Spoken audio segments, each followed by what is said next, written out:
हमारी जो समाज की महिलाएं हैं, जो एससी समाज से आती हैं, ओबीसी समाज से आती हैं, एसटी समाज से आती हैं, वो आगे आकर के इसको जवाबदारी करें और लिखें, इस पर टिप्पणी करें कि इन्होंने संविधान और जातिवाद और आरक्षण के बारे में ऐसा गलत क्यों बोला। ये होती कौन है इस पर उंगली उठाने वाली, इनकी औकात क्या है? क्या ये हमारे जो पूरे देश के संविधान से भी बढ़कर हो गई हैं? ऐसा है, जब इनको कोई नहीं पूछता है, ये फेस नहीं हो पाती हैं लोगों के सामने, तो ये कुछ ऐसा मुद्दा लाती हैं जिसमें बवाल खड़ा हो। अगर जातिवाद वास्तव में ख़त्म हो चुका है तो आप किसी एससी एसटी ओबीसी के लड़के से शादी करें। मैं इनसे पूछना चाहती हूँ कि जातिवाद पहले आया या संविधान पहले आया? ये जवाब दें हमें। संविधान तो बहुत बाद में बना है, बाबा साहब ने बहुत बाद में संविधान को तैयार करके रखा है। उससे पहले तो जातिवाद था। जब कहाँ इनके जो पुरखे थे वो कहाँ गए थे? जिन्होंने जातिवाद को बढ़ावा दिया इनके पुरखों ने, तब कहाँ थी इनकी सोच? इतनी 6743 जातियाँ संविधान से पहले बनी या संविधान के रहते बनी? मुझे या यहाँ देश के जो बहुजन जनता है उसको जवाब दें। हम जवाब चाहते हैं, या तो अपनी गलती को मानें या फिर साफ साफ जवाब दें। हमसे डिबेट करेंगे तब हम इनको जवाब देते हैं कि संविधान में और दूसरी किताबों में जो जिनको ये लाना चाहती हैं, जिन बदलाव करना चाहती हैं, उनमें क्या अंतर है। आज हम गाजियाबाद पहुँचे हैं। अमृता जी हमारे साथ हैं। कंगना रनौत का जो ट्विटर आया है, संविधान के अंदर वो कमियां बता रही हैं और संविधान की वजह से वो देश की तरक्की में बाधक संविधान को मान रही हैं और वो कह रही हैं कि ऐसा संविधान बदल देना चाहिए। क्या कहना चाहेंगे आप इस बारे में? सभी को मैं नमो बुद्धाय, जय भीम, जय मूल निवासी। और साथियों, जो ये बात आई है कंगना जी ने बोली है, ये बिल्कुल निराधार, बिल्कुल बेकार बात है, बिल्कुल गलत बात है। और जो हमारा देश है ये संविधान के अकॉर्डिंग चलता है। जो बाबा साहब ने इसमें सारी चीज़ें लिखी, उसी की वजह से हम जी पा रहे हैं। और ख़ासकर मैं महिलाओं की बात करूं और कंगना जी की बात करूं, ये इतनी बड़ी सेलिब्रिटी हैं कि इनको महिलाएं अपना आदर्श मानती हैं। और इतनी बड़ी सेलिब्रिटी होने के बाद ये इतनी गिरी हुई, इतनी मतलब छोटी सोच कैसे रख सकती हैं, ये मेरी समझ में नहीं आ रहा। जबकि अगर आप इतिहास उठा के देखेंगे तो महिलाओं की इतनी बहुत दुर्दशा थी संविधान से पहले। अगर ये संविधान की बात करती हैं कि संविधान को बदल देना चाहिए, तो मैं ये कह रही हूँ कौन सी किताब में ऐसी बात है कि जो स्वतंत्रता हमको साबित करती है, समानता देती है? कौन सा संविधान ऐसा है? अगर हम इनके जो हिंदू शास्त्रों को उठाएं और जितने भी, जैसे मनुस्मृति है, ऋग्वेद है, यजुर्वेद है, वेदों की बात करी जाए, उसमें तो महिलाओं का कहीं भी कोई स्वतंत्रता, समानता है ही नहीं। और ये महिला होकर के इतनी गलत बात कर रही हैं। इसमें तो निराधार, अगर संविधान नहीं होता हमारे देश का, तो महिलाओं की बहुत बुरी दुर्दशा होती।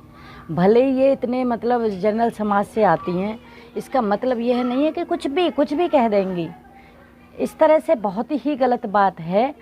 अगर संविधान नहीं होता, बाबा साहब हिंदू कोड बिल लेकर के नहीं आते, तो आज ये कंगना जी कहीं चूल्हा जलाती हुई होती, शादी किसी ऐसे आम इंसान से हुई होती, और ना ही इनका हिस्सा किसी संपत्ति में होता, ना ही इतनी बड़ी सेलिब्रिटी बनी होती। या शादी करने के बाद अगर ये विधवा हो जाती तो इनको जिंदा जला दिया जाता सती प्रथा के नाम पे। अगर जिंदा नहीं जलाया जाता तो इनका मुंडन करा के, बाल इनको गंजा करके और एक बेरूपी निवास पहना करके एक कोने में डाल दिया जाता और एक टाइम का खाना दिया जाता। नंगे पैर मंदिरों में दोनों टाइम पूजा कर रही होती और पता न कितनी सारी बाधाएं इनको भोगनी पड़ती। तो ये कैसे कह सकती हैं कि संविधान को बदल दिया जाए। संविधान तो हमें समानता देता है। ये देश की प्रथम महिला प्रधानमंत्री से भी ज़्यादा विचार रखती हैं। उन्होंने स्वयं कहा था कि अगर मैं प्रधानमंत्री बनी हूँ तो जी, जब इंदिरा गांधी प्रधानमंत्री बनी थी तो उन्होंने यही कहा था कि संविधान नहीं होता तो मैं पढ़ नहीं पाती और प्रधानमंत्री नहीं बन पाती। इतनी बड़ी बात उन्होंने कही और वो संविधान को फॉलो किया इंदिरा गांधी जी ने, तो उनसे बड़ी तो ये नहीं हो सकती। ये फिल्मी दुनिया में अपना जो जगह बनाई है उसकी गरिमा इनको रखनी चाहिए और संविधान के बारे में इतनी घटिया गंदी बात कहते हुए इनको शर्म आनी चाहिए। और बिल्कुल भी इनको यह नहीं कि मैं कह क्या रही हूँ, एकदम जैसे आम औरत बात करती हैं वैसे ही कह देती है, किसी की कही सुनी और किसी ने कह दिया और वो मान लिया और वो बात रख दी। इस तरह से इनको शोभा नहीं देता। मेरा मानना यह है, भले ही ये सेलिब्रिटी हैं लेकिन अगर ये बात कही है तो ये इनका कोई वजूद नहीं है। उनका कहना है कि देश में जातिवाद है ही नहीं, संविधान की वजह से जातिवाद है। मैं इनसे पूछना चाहती हूँ कि जातिवाद पहले आया या संविधान पहले आया? ये जवाब दें हमें। संविधान तो बहुत बाद में बना है, बाबा साहब ने बहुत बाद में संविधान को तैयार करके रखा है। उससे पहले तो जातिवाद था। जब कहाँ इनके जो पुरखे थे वो कहाँ गए थे? जिन्होंने जातिवाद को बढ़ावा दिया इनके पुरखों ने, तब कहाँ थी इनकी सोच? क्यों नहीं कहा उस पर इन्होंने? क्यों टिप्पणी नहीं करी? इतनी 6743 जातियाँ संविधान से पहले बनी या संविधान के रहते बनी? मुझे या यहाँ देश के जो बहुजन जनता है उसको जवाब दें। हम जवाब चाहते हैं, या तो अपनी गलती को मानें या फिर साफ साफ जवाब दें। हमसे डिबेट करेंगे तब हम इनको जवाब देते हैं कि संविधान में और दूसरी किताबों में जो जिनको ये लाना चाहती हैं, जिन बदलाव करना चाहती हैं, उनमें क्या अंतर है। वो गलती कहाँ मान रही हो? तो चूहे बिल्ली की संज्ञा दे रही है। ऐसे चूहे बिल्ली तो रोज चलते हैं। तो चूहे बिल्ली तो आप बन जाती, संविधान नहीं होता तो। इनके साथ ये इनको या तो कहीं किसी विदेशी मुगलों के साथ दुर्गति होती या फिर किसी और शादी कर लेती, तो ना तो इनको बाप की संपत्ति में हिस्सा मिलता, ना पति की संपत्ति में हिस्सा मिलता, ना ये बच्चा गोद ले पाती, बच्चे नहीं होते, और इनका पति भी 10-10 शादी कर लेता, ये कुछ नहीं बिगाड़ पाती। या सती प्रथा में इनको झोंक दिया जाता आग में अगर विधवा हो जाती, या इनके साथ मतलब ये लगा लो कि सारी प्रथाएं इन पर थोप दी जाती अगर संविधान नहीं होता। संविधान में एक बात तो बताएं, एक भी बात अगर असमानता की हो। सारी बातें समानता की हैं उसमें तो ये कैसे कह सकती हैं संविधान के बारे में और जाति व्यवस्था के बारे में? जाति व्यवस्था को ख़त्म करने की बात संविधान करता है और ये मजबूत कर रहे हैं जातिवाद को। संविधान ना होता तो जातिवाद मजबूत हो जाएगा और भी। तो ये कैसे कह सकती हैं? ये तो बहुत निराधार, बहुत ज़्यादा गलत बात है। इसके लिए क्या विचार करना चाहिए कि ये जातिवाद कह रही है कि देश में जातिवाद नहीं है? ऐसा है, जब इनको कोई नहीं पूछता है, ये फेस नहीं हो पाती हैं लोगों के सामने, तो ये कुछ ऐसा मुद्दा लाती हैं जिसमें बवाल खड़ा हो। मेरा मानना तो ये है, ये अपने आप को चमकाना चाहती हैं इस तरह की बात करके। जो सही चीज़ के विरोध में खड़ा होगा ना इंसान, वो सबके सामने आ जाती है।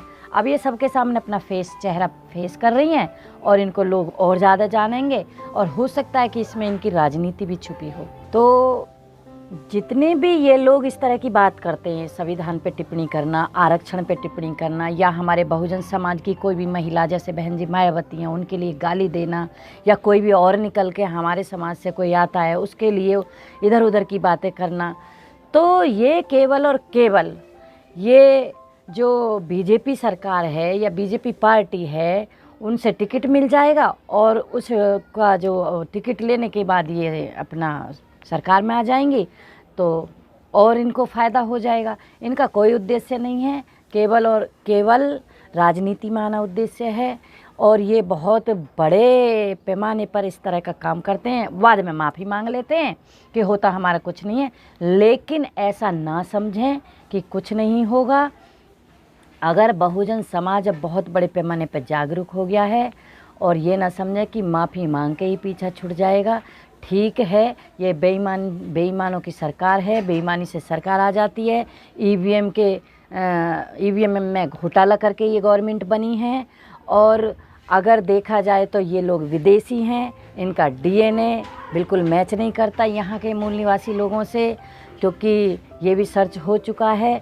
अगर ये राजनीति में आना चाहते हैं। बीजेपी सरकार से हमारा दावा है ईवीएम के बिना चुनाव कराएं तो हम जाने कि इन्होंने बराबरी का सामना किया। तो ये कंगना रावत जी जो राणावत जी ये बात करती है जातिवाद नहीं है। तो मैं ये इनसे ये कहती हूँ, अगर जातिवाद वास्तव में ख़त्म हो चुका है तो आप किसी SC ST OBC के लड़के से शादी करें, ठीक है। अगर ये इस तरह से नहीं कर पाती हैं तो देखा जाए फिल्मी इंडस्ट्रीज देखो या बड़े बड़े नेता देखो, बड़े बड़े बिजनेसमैन देखो, उनकी बेटियां भी जो जनरल में आती हैं वो आज भी मुसलमान लोगों से शादी करती हैं। इधर तो हिंदू मुस्लिम कराते हैं, उधर मुसलमानों को दामाद बनाते हैं। तो ये खेल क्या है, ये समझ में तो हमें आता है। ऐसा ना समझे कि हम मूर्ख हैं, सब कुछ समझ में आता है। जब जहाँ इनको राजनीति की बात आ जाए तो हिंदू मुस्लिम के नाम पे लड़ाई करा देते हैं। जहाँ इनके फ़ायदे की बात आ जाए तो मुस्लिम लोगों से ये बड़े बड़े लोग अपनी बेटियों को शादी कराने का काम करते हैं, अपने दामाद बनाने का काम करते हैं मुस्लिम लोगों को। तो ये चीज़ें क्यों हो रही हैं? इधर तो कहते हैं जातिवाद ख़त्म है, इधर शादियाँ मुसलमानों से भी कर रहे हैं और अपने जो अपनी कास्ट होती है उन्हीं से शादी क्यों करते हैं। ये किसी गरीब लड़के से करके दिखाएं SC ST OBC से, तब समझ में आता कि हाँ ये जातिवाद ख़त्म करने की बात करते हैं। तो ये मैडम जी हैं कंगना राणावत जी, तो इनके लिए हमारे जो बहुजन समाज की महिलाएं हैं वो आगे आकर के बढ़ चढ़ के जवाब दें और पुरुष अपनी भाषा का संविधान के दायरे में रह कर के प्रयोग करें। और मैं नहीं चाहती कि हम इन जैसे लोगों की तरह अपने विचार रखें। हम समानता के और संविधान के दायरे में बात रखने वाले लोग हैं।